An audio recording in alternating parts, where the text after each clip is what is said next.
अस्सलाम वालेकुम, नमस्कार, सत श्री अकाल एंड गुड इवनिंग। मैं हूं अर्ज़ू काज़मी और आप देख रहे हैं पॉइंट ऑफ व्यू। हमारे साथ हैं जी डॉक्टर अभिषेक मिश्रा जी। सब जानते हैं मिश्रा जी को, उनके यूट्यूब चैनल पे भी देखते रहते हैं, बाकी चैनल्स पे भी उनको सुनते रहते हैं। बहुत शुक्रिया सर कि आज आप आए। Thank you. Thank you so much आरजू जी कि आप मुझे आपने मुझे निमंत्रण दिया, इसके लिए आपका बहुत बहुत धन्यवाद। आपके सभी दर्शकों को मेरा नमस्ते, सलाम, आदाब, राम राम, सत श्री अकाल, ग्रीटिंग्स, वनाकम, गुड इवनिंग, बखैर रागलई। Thank you so much sir. Sir आज हम बात करेंगे दो चीजों पे आपसे। एक तो जाहिर है कि क्वाड जो चल रही है समिट, उसके ऊपर बात करेंगे। उसमें डॉक्टर जयशंकर की स्टेटमेंट भी आई है और कई चीजें हैं उसमें, अपडेट्स जो है उसके ऊपर भी हम बात करेंगे। साथ साथ अमेरिका में इलेक्शंस होने जा रहे हैं और आपके ख्याल से जो इंडियंस वहां पे रहते हैं अमेरिका में, वो कितने इम्पोर्टेंट हैं किसी भी पॉलिटिकल पार्टी के लिए इलेक्शन जीतने में। क्योंकि लास्ट टाइम जब इलेक्शंस हुए थे, इससे पहले तो हमने देखा था कि मोदी जी गए थे जब जब ट्रम्प आए थे, उस वक्त बहुत ज्यादा एक्टिव थे इंडियंस वहां पे। और इस बार आप किस तरह से जो है वो अमेरिका के इलेक्शंस को देख रहे हैं, इस पे भी हम बात करेंगे। सबसे पहले सर, क्वाड के बारे में आप क्या कहेंगे कि चाइना को टारगेट करने की कोशिश की जा रही है, चाइना को थोड़ा घेरने की कोशिश की जा रही है, ऐसा लग रहा है कई लोगों को। नहीं, किसी को घेरने की तो नहीं कोशिश की जा रही है, अपने अपने कंसर्न है। साउथ चाइना सी एक इम्पॉर्टेंट मैरीटाइम रूट है for international trade and international investment, तो उसकी उसकी सिक्योरिटी तो बहुत ज़रूरी है। तो इस बार का जो क्वाड का समिट है, मैं उसका जॉइंट स्टेटमेंट अभी खोला हुआ, अगर आप चाहेंगे तो आपको मैं शेयर कर दूंगा, आप दर्शकों को भी दिखा सकती है।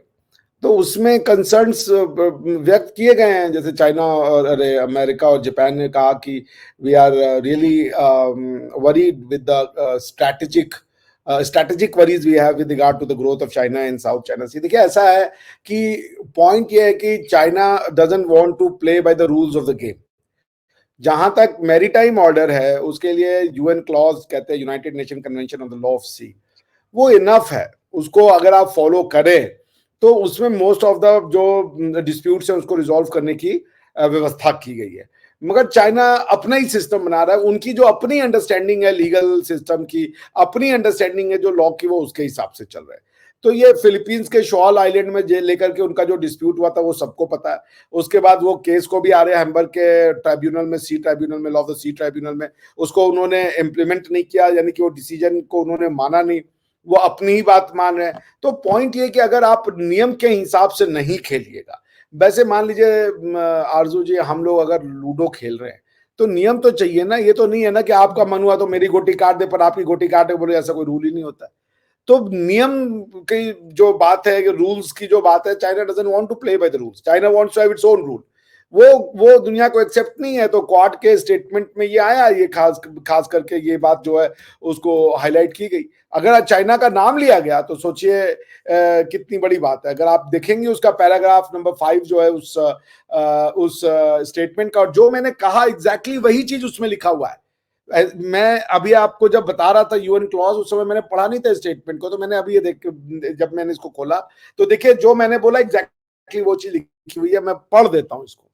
We reaffirm our conviction that international law, including respect for sovereignty and territorial integrity, and the maintenance of peace, safety, security, and stability in the maritime domain, underpin the development and prosperity of the Indo-Pacific.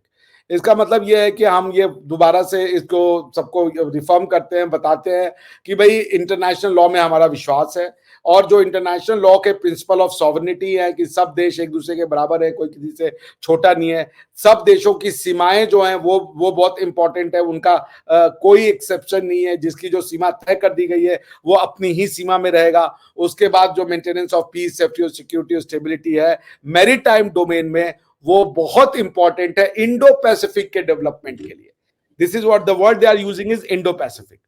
फिर अगला sentence है, we emphasise the importance of adherence to international law, particularly as reflected in the United Nations Convention on the Law of the Sea, UNCLOS, to address challenge to the global maritime rule-based order, including with respect to the East and South China Seas, and reiterate our strong opposition to any unilateral actions that seek to change the status quo by force or coercion. We continue to express our serious concern about the militarization of the disputed features and coercive and intimidating maneuvers in the South China Sea. जो बात मैंने कहा वो यही कहना है कि China से कि आप इंटरनेशनल लॉ के नियम के हिसाब से खेलिए, और आप जो मैनेवर साउथ चाइना सी में कर रहे हैं वो हमें पसंद नहीं है। जो आपने वहां पे आइलैंड बना लिया है, रिक्लेम कर लिया है कुछ पार्ट को, मतलब वहां पे उन्होंने आर्टिफिशियल टापू बना दिया है, आइलैंड्स बना दिए हैं, वहां उसका मिलिटराइजेशन कर दिया है। So these things are concerning the international community कि आप क्यों कर रहे हैं ऐसा? बिल्कुल हम लोग नहीं कर रहे हैं, तो आप हमारे लिए खतरा मौजूद करो। कल को हमारा शिप मान लीजिए जापान जाना है अमेरिका से, तो उसी रूट से जाएगा।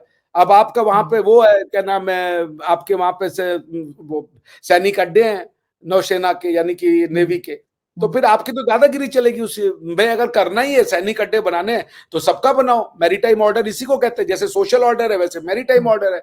मगर चाइना है कि वो किसी की बात ही नहीं सुनते, उनको हर कुछ अपने हिसाब से करना है। तो वही बात है कि भाई जब United Nation Convention on the Law of Sea है, तो why don't you play with the rules of the game? आप अपना नियम क्यों सर बना रहे रोक हैं? क्यों नहीं पा रहे लोग चाइना को, रोक क्यों नहीं पा रहे? अब आप रुकना नहीं चाहिएगा तो हम कैसे रोक लेंगे? क्या तरीका है रोकने का? वॉर।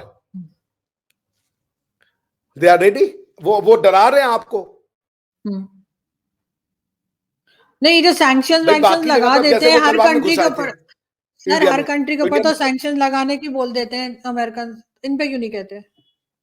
बिकॉज अमेरिका का सैंक्शन इनके ऊपर काम नहीं करेगा। एक तो रीजन ये है, दो तरीके से अमेरिका सैंक्शन लगा सकता है। एक तो यूएन का रूट है, वो संभव नहीं है क्योंकि सिक्योरिटी काउंसिल में ये खुद बैठे हुए हैं, ठीक है।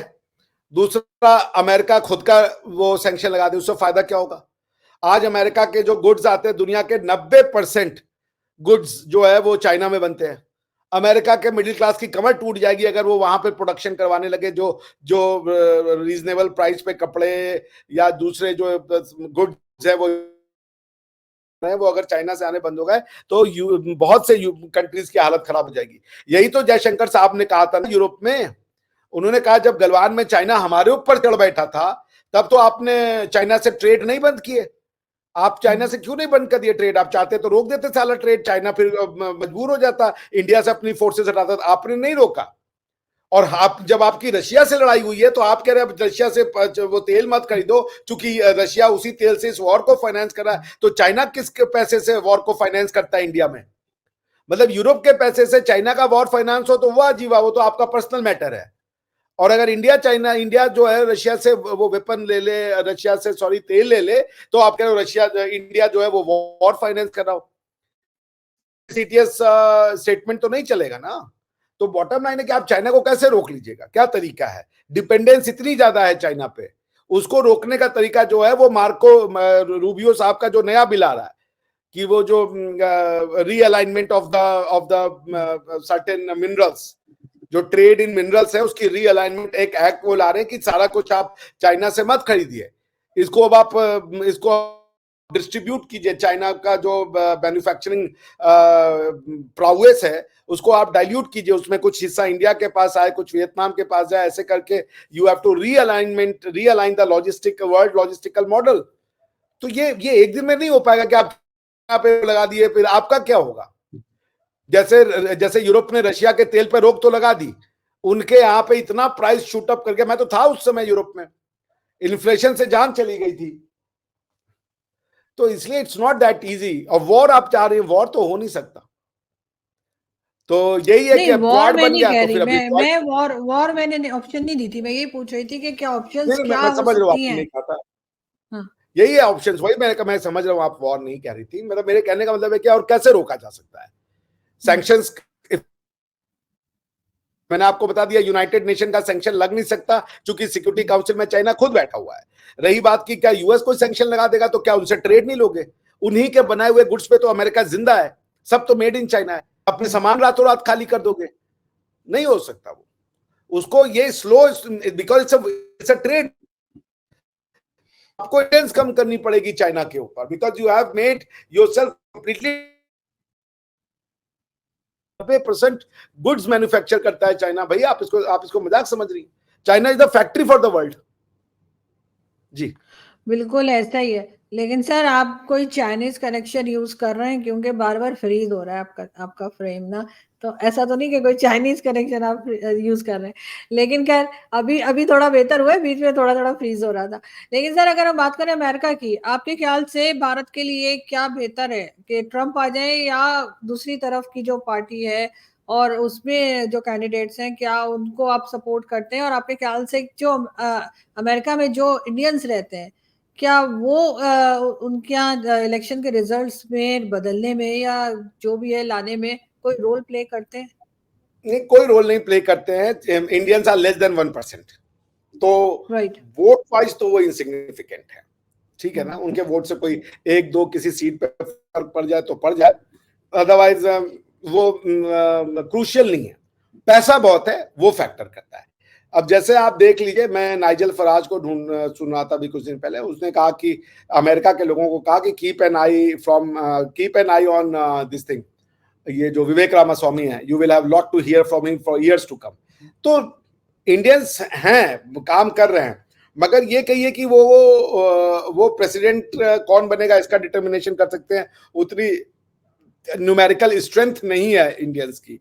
मुश्किल से less than 1% of the total, यानी कि 33 करोड़ अगर अमेरिका में लोग होंगे तो 33 करोड़ का 1% आप सोच लीजिए कितना होता है, 33 लाख, ठीक है ना।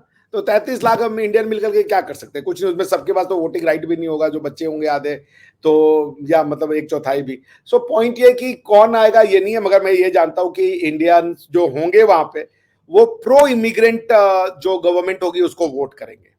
बिकॉज उनमें से कई इंडियंस तो इमिग्रेंट होंगे, कई H1B वीजा पे होंगे, कई लॉन्ग टर्म वीजा पे होंगे। तो डिपेंड करता है how many of them are on citizenship या परमानेंट रेजिडेंस, ऐसे क्या उनका कॉन्सेप्ट है, अब मुझे पता नहीं है। So Indians are not going to determine it, but जो लग रहा है from every possibility, because Biden साहब had stepped down, जो ये है क्या नाम है, Kamala Harris ji, she is not making right noises, she is not even preferable choice of the Democrats। अंदर से उनके यहाँ भी डिस्प्यूट, उनके यहाँ भी काफी वो है, क्या कह लीजिए, एक तरीके का रिबेलियन है। तो कमला हैरिस, मतलब जिसे कहते हैं ना, मोदी साहब जब इलेक्शन लड़ते हैं तो उनके साथ सामने कौन है प्राइम मिनिस्टर, किसको बनाओगे, ये एक बहुत बड़ा क्वेश्चन होता है वोटर के मन में, कि भाई चलो हम मोदी जी हम कौन है जो प्रधानमंत्री बनने के लायक है? कोई नहीं है। So that's the same thing, Trump is going to be, मैं कोई I am not a fortune teller, but as an analyst I can predict a very comfortable win for Trump. Trump is going to come all the way, इसमें तो कोई शक नहीं। अच्छा, कई लोगों का ख्याल ये है कि इस वक्त बड़ा जबरदस्त किस्म का कंपटीशन चल रहा है, तो पता नहीं ट्रम्प साहब को कोई टफ टाइम मिलने वाला है इलेक्शंस में और वोटिंग के टाइम पे। लेकिन आप कॉन्फिडेंट हैं कि ट्रम्प ही आएंगे?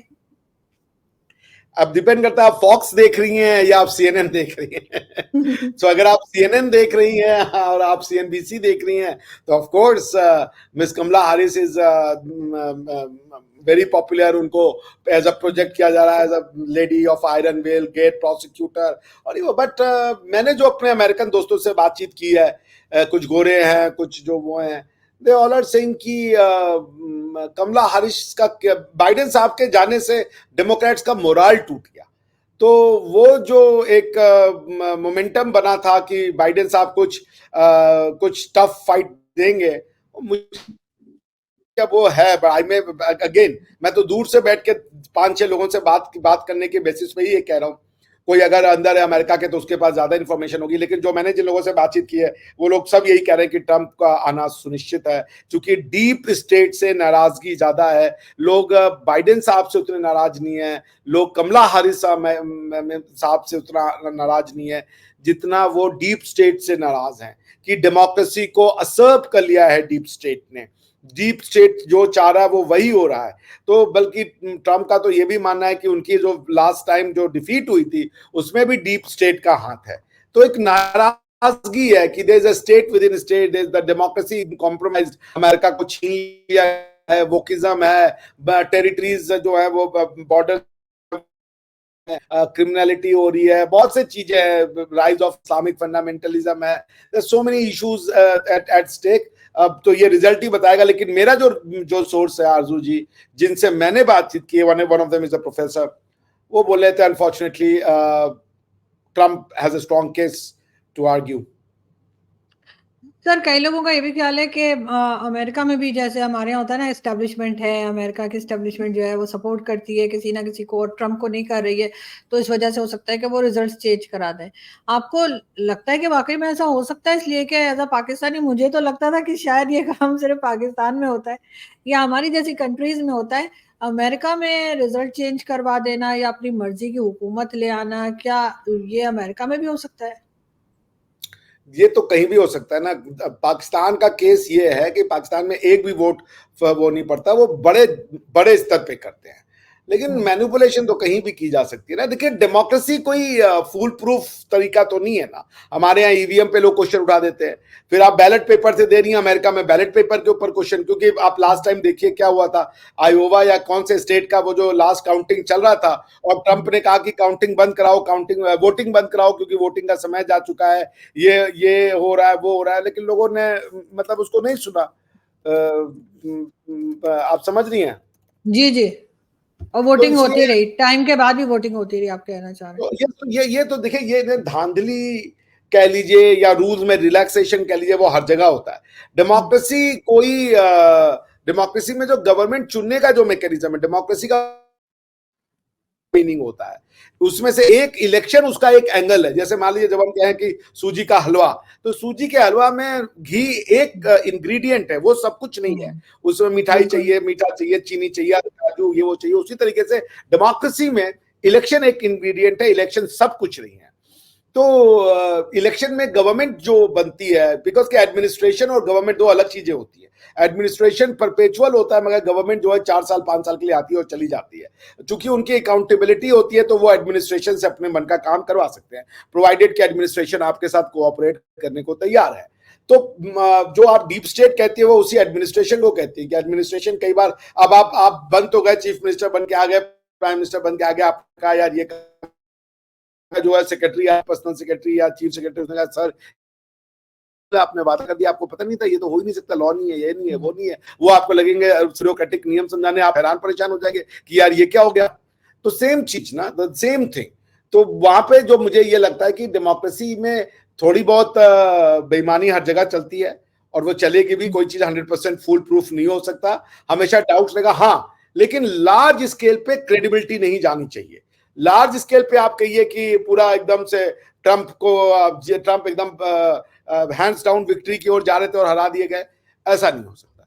एक दो जगह पे 1000, 10,000, 5,000 वोट इधर उधर करके कुछ आप धांधली कर सकते हैं, बट ये बड़े पैमाने पे नहीं किया जा सकता। उसका रीजन ये है कि इतने लोग इन्वॉल्व होते हैं इसमें, कि कोई ना कोई आपकी जो आज की डेट में तो वीडियो रिकॉर्ड हो जाता है, ये आ जाता है, कोई ना कोई आपको वो पर्दाफाश करने का क्षमता रखता है। देयरफॉर जब एक से ज्यादा लोग इन्वॉल्व हों किसी भी प्रक्रिया में, किसी भी प्रोसेस में, उसमें धांधली करना बड़ा मुश्किल हो जाता है। मगर फिर भी फुल प्रूफ तो नहीं होता ना, थोड़ी बहुत गुंजाइश हर जगह रहती है। लेकिन आप किसे प्रेफर करते हैं एज एन इंडियन, या आपके यहाँ, आपके ख्याल से आपकी गवर्नमेंट किसे प्रेफर करेगी? वैसे तो ट्रम्प साहब से बहुत अच्छे ताल्लुकात रहे हैं, लेकिन आपके ख्याल से आप लोग किसको पसंद करेंगे कि वो प्रेसिडेंट है? I would personally prefer Democrat, यानी कमला हैरिस जी। उसका रीजन ये है कि ट्रंप इज इरेटिक। ट्रंप एक राष्ट्रपति बनने वाले, मैं हार्श वर्ड नहीं करूंगा, सेल्फ ऑब्सेस्ड है, खुद को वो सबसे महान समझते हैं, किसी की बात सुनते नहीं है। जब वो थे राष्ट्रपति तो उन्होंने 4-5 तो सेक्रेटरी ऑफ स्टेट बदल दिए थे, 3-4 तो डिफेंस सेक्रेटरी बदल दिए थे। तो उनके ऊपर भरोसा नहीं किया जा सकता। इंडिया के ऊपर उन्होंने हाई टैरिफ ड्यूटी लगा दी थी। इंडिया में ट्रंप साहब फेमस हुए थे सिर्फ एक वजह से, let's be honest about it, जो उन्होंने कहा कि वी विल फाइट रेडिकल इस्लाम। वो इंडिया में काफी वो कर गया, रेजोनेट कर गया कि भाई हम भी रेडिकल इस्लाम से परेशान है, he is the only one who saying कि रेडिकल इस्लाम में प्रॉब्लम है, हम उससे लड़ेंगे। वो रेजोनेट कर गया। अदरवाइज उन्होंने कौन सा अच्छा काम किया इंडिया के लिए? हार्ले डेविडसन पे वो उन्होंने मोदी जी को ट्वीट कर दिया कि तुम हार्ले डेविडसन पे 100% का वो ले रहे हो टैरिफ, हम तो तुम्हारी मोटर बाइक पे सिर्फ 50% का टैरिफ लेते हैं। उसने जाके 100% कर दिया। इंडिया के कई, उन्होंने ये भी कहा कि इंडिया को एक जो डेवलपिंग कंट्री के अंतर्गत जो ट्रेड रूल्स में बेनिफिट मिलते हैं वो मत लो, बिकॉज इंडिया डेवलप्ड हो चुका है, so he moved India from developing country to the developed country category. Develop country. तो ट्रंप साहब ने कोई इंडिया के लिए अच्छा काम नहीं किया, उन्होंने इस्लाम की क्रिटिसिज्म की और वो इंडिया में पॉपुलर हो गए, बट इंडिया के बेनिफिट के लिए धेले भर का काम नहीं किया उन्होंने। उसके अपोजिट बाइडेन साहब ने इंडिया के लिए बहुत काम किया, ओबामा साहब ने इंडिया के लिए बहुत काम किया, जैसे वासेनार एग्रीमेंट था, ये जो 4-5 एग्रीमेंट हुआ करते थे एनएसजी को छोड़ के, सब में इंडिया को मेंबरशिप दिलवाई। उसके बाद इंडिया को मोदी जी को उन्होंने और भी कंट्रीज के साथ इंट्रोडक्शन करवाया कि और कोऑपरेट कीजिए, मोदी जी का हेल्प किया। सो पॉइंट ये कि डेमोक्रेट्स विल बी बेटर, क्योंकि रीजन ये है कि जो प्रेसिडेंट कौन बन रहा है इससे हमारा कोई लाभ नहीं होने वाला है। वहां के लोकल इंडियंस जो हैं वो भी देखे, क्योंकि वो तो वहां ऑलरेडी पहुंच चुके हैं। इमिग्रेशन में कि कितनी वीजा दी जाएंगी, कितने नंबर ऑफ वीजा को इशू करेंगे, ये तो दोनों गवर्नमेंट से बातचीत की जा सकती है। और उनको भी अगर इमिग्रेशन चाहिए तो मैं तो खुद सुन रहा था, उनके यहाँ पे बाई पार्टीजनशिप है कि इंडियंस को बुलाओ, इंडियंस को ज्यादा से ज्यादा संख्या में बुलाओ। बिकॉज अभी मैंने आपको एक वीडियो भी भेजा था, उसमें वो कह रहे थे कि इंडियंस को बुलाओगे, वो तो मतलब वो बोले थे कि मेरी कॉन्स्टिट्यूएंसी में 1 लाख इंडियन रहते हैं, हर इंडिया हमारी जो हॉस्पिटल है उसमें 5 में से 1 डॉक्टर इंडियन है। They help people, they are very law abiding, वो कोई परेशान नहीं करते, वो ये नहीं कहते कि हम तुम्हारा लॉ चेंज कर देंगे, तुम्हारा कल्चर चेंज कर देंगे, तुम्हारे माँ बाप को चेंज कर देंगे, यहाँ पे जो है हम जो है वेद का लॉ लगा देंगे और यहाँ पे जो है बस मंदिर की घंटियां बजेंगी, बाकी सब जो है चर्च वर्च बंद करके ताले मारने। ऐसा इंडियंस नहीं कहते। So they are cooperating, they are law abiding, they are docile, they are very down to earth. एक जोक भी था, आपने पता नहीं देखा है कि नहीं देखा है, एक मोटा सा आदमी, उसका नाम है फ्लफी, अगर आपने नहीं देखा है तो उसका वो जोक देख लीजिएगा। तो वो मैक्सिकन है, वो एक जोक करता है कि एक बार क्या हुआ, अमेरिका में एक इंडियन जो था वो बैंक लूटने गया। तो जो अमेरिका वाला जो इंडियन था वो बैंक लूटने, बैंक में कहा, उसने कहा कि बैंक कैशियर से कहा, उसने कहा मुझे पैसे दे दो। तो बोला उसको देख करके बोला अरे यार क्यों मजाक कर रहे हो यार, तुम पैसे, वो आपकी आवाज ब्रेक हो रही है, आपकी होता ना, वो आप money and I am gonna terrify you, बोले इंडियंस की वो आवाज ही नहीं है, गिव मी मनी। सर आपकी आवाज ब्रेक हुई थी, वो जोक आप रिपीट कर दीजिए जी। वो जोक ये था कि फ्लफी का है, बहुत से आपके दर्शक देखे होंगे, नहीं होंगे तो मैं आपको लिंक अभी भेज दूंगा। उसमें ना एक मैक्सिकन स्टैंड अप कॉमेडियन है, उसका नाम है फ्लफी। तो वो कहता है कि एक बार कुछ इंडियन जो थे, 2 इंडियन बैंक लूटने गए, तो जो एक इंडियन कार में था, दूसरा इंडियन जो था वो बंदूक लेकर के बैंक में गया, उसने कैशियर के ऊपर बंदूक तान दी, बोला मुझे सारे पैसे दे दो। तो जिस तरीके से बोला वो बैंक वाला हंसने लगा, रहे यार मजाक कर रहे हो तुम, क्या बात कर रहे हो यार, चलो हटाओ। तो बोला नहीं नो आई एम सीरियस, मुझे पैसे दो। तो वो बोला कि इंडियंस इतने स्वीट और इतने प्यारे लोग होते हैं कि ये आपको डरा भी नहीं सकते। चोरी चमारी वाला जो एक आवाज होता है ना, डकैती का, नहीं तो चीर दूंगा फाड़ दूंगा, वो डरा भी नहीं सकते आवाज में, वगैरह अरे यार पैसे दे दो क्या। तो उसके बाद वो बोलता है कि वो जो बैंकर था वो बोलता है यार मेरे कंप्यूटर में कुछ प्रॉब्लम है, उसको ठीक कर दो, तुम जरा आए हो यहाँ पर। तो उसके बाद वो जो बैंक लूटने वाला था उसका साथी बाहर वेट कर रहा था, उसने पूछा क्या हुआ, तुम बैंक नहीं लूटे? उसने कहा यार वो तो पैसे ही नहीं दे रहा था मुझे, और उसने कंप्यूटर अलग दे दिया है कि इसको ठीक करके वापस कर जाना। So this is what Indians have earned.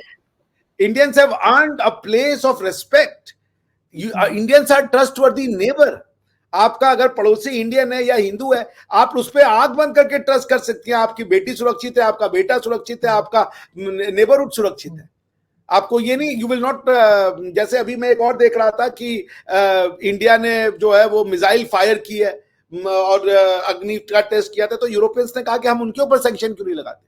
तो एक अमेरिकन ने बड़ा चका, उसने कहा कि भैया I am not going to lose my sleep over this thought कि भैया इंडिया ने आज जो है एक आईसीबीएम का टेस्ट कर लिया, बिकॉज एवरीवन नोज इंडिया कभी फायर ही नहीं करेगा। इंडिया को घटिया और सबसे मुनाफिक बताने वाली सिर्फ और सिर्फ एक ही देश है, उसका नाम है पाकिस्तान। उनके हिसाब से हमारा कुछ अच्छा नहीं है, बाकी सब दुनिया में हमको प्यार किया जाता है, हमारे कल्चर को पसंद किया जाता है, हमारी रहन सहन को पसंद किया जाता है। ओनली पाकिस्तान एक ऐसा देश है जिसके हिसाब से हम बड़े चालाक हैं, बनिए हैं, ब्राह्मण हैं और कनिंग है, और पता नहीं क्या चाहते हैं हम, क्या बर्बाद कर देंगे, ये ओनली एंड ओनली पाकिस्तान। बाकी आप हर जगह जाइए, वेन एवर यू से I am an Indian, you will get respect. मैंने रेस्पेक्ट, मैं आपको बताऊं, एक मेरे साथ, मैं जर्मनी में था, डिस्को में गया रात को मेरे एक ब्राजीलियन फ्रेंड के साथ। तो ना मैं खड़ा हुआ था, तो मैं नॉर्मली बड़ा शर्मीला आदमी हूं, मैं पार्टी में बात नहीं कर पाता। तो और वहां पे कुछ जर्मन मेरे पास आए, वो खड़े हुए थे, वो सब भी, उन्होंने कहा यू फ्रॉम इंडिया, मैंने कहा yes I am from India. बोला ओ आईटी, तो यार मेरा तो पहले खून जल गया, मैंने कहा यार सब आईटी वाले इंडियन में क्या, मैंने कहा no no no I am law student. हाँ ओके, एंड अप्रोचेस, आप जाके मिलेंगे, वो बहुत रिस्पेक्ट करते हैं, दे विल टेक यू, आप अगर आप एकेडमिया में अप्लाई कीजिए, आप इंडियन है तो आपको वो जगह देंगे, क्योंकि वो जानते हैं कि वो ना अपना प्रोपोगंडा नहीं चलाएंगे, वो जो किताब में है वो वही पढ़ाएंगे, वो सबको समान समझेंगे। अब तो लीडरशिप रोल में कहां नहीं है इंडियंस, आप देख लीजिएगा ट्रम्प के बाद जो सबसे स्ट्रांग, अगर कमला हैरिस जी बन गई तो इंडियन बन जाएगा, खेल ही खत्म हो गया, ठीक है ना, पहला इंडियन राष्ट्रपति बैठ जाएगा हमें इंडिया में, हाफ हाफ इंडियन। अगर ट्रम्प जीत गए तब भी जेडी वांस साहब की वाइफ तो हिंदू हैं, सिंदूर भी लगाती हैं, बिंदिया भी लगाती हैं, सब कुछ लगाती हैं, तिलक भी लगवा लेती हैं जेडी वांस साहब, तब भी पहुंच जाएंगे इंडियन वो। तो जीते कोई भी, राष्ट्रपति भवन में इंडियन जरूर होगा, ये लिख के रख लीजिए। और अगली बार तो मेरे ख्याल से Vivek Ramaswamy would be a very strong candidate for presidency, 4 साल बाद आप देखती रहिएगा, उसको वॉच कीजिएगा। इस बार भी he will have some important role in, अगर ट्रम्प जीते हैं तो he will get very significant role in the Trump administration। जी बिल्कुल ऐसा ही है सर, और ये बात तो खैर बहुत बार लोग कह चुके हैं जो कि पाकिस्तानी भी हैं और अमेरिका रहते हैं, वो भी कहते हैं कि जी इंडियंस हर जगह पर हैं और बहुत प्रोमिनेंट जगह पर हैं, और सब पाकिस्तानी सर बुरा नहीं सोचते भारत के बारे में, ऐसा मत कहिए, बहुत से लोग अच्छा भी सोचते हैं। थैंक यू सो मच कि आज आपने ज्वाइन किया। Thank you. Thank you Aarzoo ji. Thank you जी। हो गया तो अब रुका ही नहीं, तो चल ही रहा है, नहीं नहीं, अच्छा रिकॉर्डिंग तो चल रही है।